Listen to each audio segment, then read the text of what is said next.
नमस्कार दोस्तों, मैं आचार्य के शास्त्री सूर्य ज्योतिष केंद्र पर आपका स्वागत करता हूं। मित्रों, आज हमारी जो चर्चा रहेगी वो मेष राशि वाले जातकों के लिए रहेगी कि अगस्त 2025 का महीना आपके लिए कैसा रहने वाला है। आपका स्वास्थ्य कैसा रहेगा, शिक्षा, ज्ञान, विवेक आपका कैसा रहेगा, लव रिलेशन आपके कैसे रहेंगे, दाम्पत्य जीवन आपका कैसा रहेगा, पार्टनरशिप आपकी कैसी चलेगी, व्यापार में कितना उतार और चढ़ाव होगा, भाग्य में कितनी बढ़ोतरी होगी, कर्म क्षेत्र में आप कितना, अपने कैरियर में आप कितना प्रोग्रेस कर पाएंगे, बहुत आसान तरीके से हम आपको बताने वाले हैं। मित्रों, राशि के मुताबिक आपके जो राशि के स्वामी बनते हैं वो मंगल देव हैं और मंगल देव की स्थिति आपके छठे भाव में चल रही है। यदि मैं पूरे सभी ग्रहों की बात करूं तो तीसरे भाव में गुरु और शुक्र चल रहे हैं, चौथे भाव में सूर्य और बुध का गोचर है, पांचवें भाव में केतु बैठे हुए हैं, छठे में मंगल और 11वें में राहु और 12वें में शनि रेट्रोगेट होकर के चल रहे हैं। ये स्थिति आपके ग्रहों की चल रही है। ये क्या आपको लिए देने वाले हैं उसके बारे में आज हम विश्लेषण करेंगे।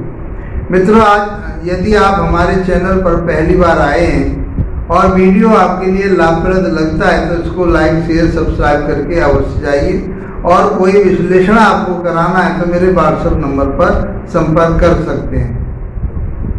मित्रों, हेल्थ की बात करते तो अगस्त 2025 में आपके स्वास्थ्य की जो स्थिति रहेगी वो इस प्रकार से रहेगी, क्योंकि स्वामी आपके बनते मंगल और छठे भाव में मंगल को अच्छा ही माना गया, बुरा नहीं माना गया। तो छठा भाव जो होता है वो रोग का होता है, ऋण का होता है, शत्रुओं का होता है, कलेश का होता है, लड़ाई झगड़े का होता है। तो इन सारी चीज़ों का मंगल वहाँ जाकर के नाश करेगा और मंगल अपने आप में एक बलवान ग्रह है, क्रूर ग्रह है, अग्नि तत्व का ग्रह है। तो हिम्मत, पराक्रम, ताकत आपके अंदर बढ़िया बनी रहेगी, इम्यूनिटी सिस्टम आपका बढ़िया रहेगा, गुस्से पर आपको काबू करके चलना पड़ेगा ताकि आपके कोई ब्लड प्रेशर या पित्त विकार ना हो। ऐसे आपके स्वास्थ्य के प्रति आपको ज़्यादा परेशानी कोई नहीं आने वाली। यदि मैं आपके शिक्षा की, ज्ञान की, विवेक की बात करूं तो हम ये पंचम भाव से देखते हैं और पंचम भाव के जो स्वामी बनते हैं वो सूर्य देव बनते हैं और वहां केतु देव विराजमान है। सूर्य देव यहाँ पर 16 तारीख तक मारेंगे और ये 17 तारीख में आपके पंचम भाव में अपनी ही राशि में आ जाएंगे। तो दो ग्रह आपके पंचम भाव में, सूर्य अपने घर के आ जाएंगे, केतु वहां विराजमान होंगे, राहु की दृष्टि आएगी। तो पंचम भाव कहीं पीड़ित होता है तो आपकी शिक्षा में, शिक्षा बढ़ेगी, आपकी उन्नति तरक्की वाली होगी, लेकिन व्यवधान आएगा, परेशानी आएगी, अड़चने आएगी, आपको मेहनत करनी पड़ेगी और अपने बुद्धि को, अपने विचारों को स्थिर रखना पड़ेगा। यदि चलायमान हो गया, स्थिरता आ गई, डिसीजन पावर आपकी कहीं कमजोर हो गई तो फिर आपके लिए कहीं ना कहीं इस महीने जो आप किसी शिक्षा की तैयारी कर रहे हैं वो उसमें कहीं कमी आ सकती है।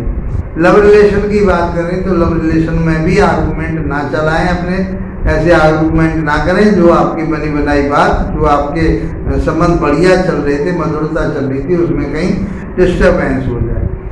बाकी लव रिलेशन के लिए अच्छा नहीं है। यदि मैं ये कहूँ कि यदि ये स्त्री की पत्रिका की बात करेंगे, यदि स्त्री की पत्रिका है, स्त्री जातक हैं आप, ये जातिका हैं, तो आपके लिए ये महीना कंसीव करने के लिए अच्छा नहीं है, जबकि सूर्य अपने ही उसके आ जाएंगे।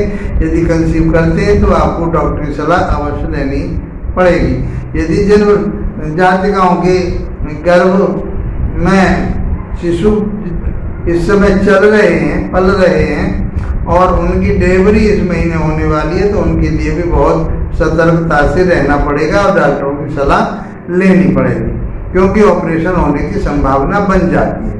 यदि कोई इन्वेस्टमेंट करना चाहते तो इन्वेस्टमेंट में कोई दिक्कत नहीं आ रही। आपके इन्वेस्टमेंट आप बढ़ाइए, आपकी इच्छा पूर्ति होगी, आपकी उन्नति तरक्की होगी, आपका नेम फेम बढ़ेगा, 16 तारीख के बाद तो आपके लिए बहुत अच्छा समय आ जाएगा। वैसे राहु 11वें भाव में बैठे हुए हैं तो आपका नेम फेम और आपके लिए डिजायर आपकी जो भी हैं वो पूरी होंगी। तो इस प्रकार से पंचम भाव आपका प्रबल होता है, उन्नति होता है लव रिलेशन के लिए और संतान के लिए या गर्भाशय के लिए वो इतना अच्छा नजर नहीं आ रहा है। बात करें हम आपके दाम्पत्य जीवन की, तो दाम्पत्य जीवन के जो स्वामी बनते हैं वो शुक्रदेव बनते हैं और शुक्रदेव की स्थिति तीसरे भाव में है, गुरु के साथ है। तो दाम्पत्य जीवन आपका बढ़िया रहेगा, मधुरता बनी रहेगी, ज्ञानवान आपके। यदि कोई शादी की बात चलती है, जिन जातकों की शादी नहीं हुई है, तो जो आपको पत्नी या पति जो मिलेंगे वो श्रेष्ठ मिलेंगे, अच्छे मिलेंगे, बुद्धिमान मिलेंगे, पढ़े लिखे मिलेंगे और ज्ञानवान मिलेंगे। तो वैवाहिक जीवन बढ़िया रहेगा आपका, इस महीने कोई टेंशन नहीं आपको। और दूसरा, आपके पार्टनरशिप की बात करूं तो पार्टनरशिप भी आपकी बहुत अच्छी रहने वाली है। यदि मैं आपके व्यापार की बिजनेस की बात करूं, जो व्यापार बनता है, तो वो व्यापार आपका जो दैनिक व्यापार है, आमदनी है आपकी, वो अच्छी रहेगी, कोई परेशानी नजर नहीं आ रही और आप यात्राएं भी कर सकते हैं। भाग्य की बात करते हैं, भाग्य के स्वामी गुरु बनते हैं। गुरु तीसरे भाव में शुक्र के साथ अपने ही घर, शुक्र यहाँ 20 तारीख तक रहेंगे, फिर उसके बाद में आगे चले जाएंगे। तो गुरु की दृष्टि अपने ही घर पर आएगी, तो कोई दिक्कत नजर नहीं आ रही।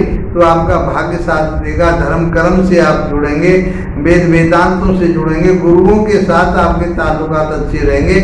तो ये समय आपके लिए भाग्य आपका पूरी तरह से साथ दे रहेगा और भाग्य में सब कुछ होता है। आप ज्ञानवान, उन्नतिवान, तरक्कीवान होंगे और आपके सबके साथ में बहुत अच्छे संबंध बने रहेंगे, मधुरता बनी रहेगी आपकी गुरुओं के साथ, अपने पिता के साथ, अपने बुजुर्गों के साथ। वो आप अच्छा इस समय भाग्य साथ देने वाला है।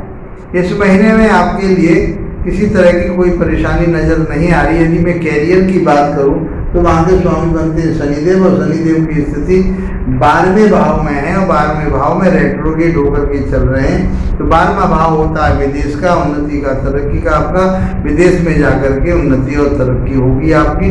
यदि वहाँ जाते हैं आप या वीजा नहीं लग पा रहा था तो वीजा लगेगा और आप उन्नति और तरक्की होगी आपकी। और यदि मैं वर्कर की आपके प्रोफेशन की बात करूं तो कोई न कोई प्रोफेशन में आपके में बदलाव होने की संभावना बनती ही बनती है।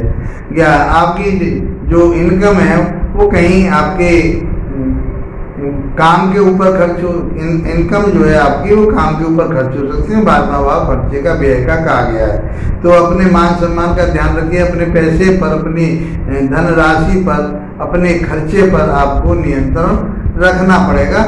जहां आवश्यक है वहां पर ही आप अपने पैसे को यूटिलाइज कीजिए और अपने विवेक से, ज्ञान से उस पैसे को आप यदि किसी काम में लगाते हैं, अपने किसी व्यवसाय में लगाते हैं या कोई नया काम खोलते हैं, तो आप या विदेश जाना चाहते हैं या विदेशी कंपनियों के साथ मिल करके कोई व्यापार करना चाहते हैं, चाहे वो व्यापार लोहे से संबंधित है, चाहे आपका फर्नीचर का है, तेल का है, शनि से संबंधित जो भी व्यापार है आपका, वो आपका विदेशी कंपनियों के साथ या विदेश में जाकर के अच्छा गेन कर पाएंगे। मित्रों, यदि ये इनके बावजूद भी आपको समस्या आ रही है तो आपको क्या करना चाहिए? तो हनुमान चालीसा का प्रतिदिन पाठ करना चाहिए और शनिदेव के बीज मंत्रों का जाप करना चाहिए। मैं समझता हूँ कि ये महीना आपका बहुत उन्नति वाला, तरक्की वाला होगा। इसी के साथ आप लोगों का धन्यवाद, नमस्कार।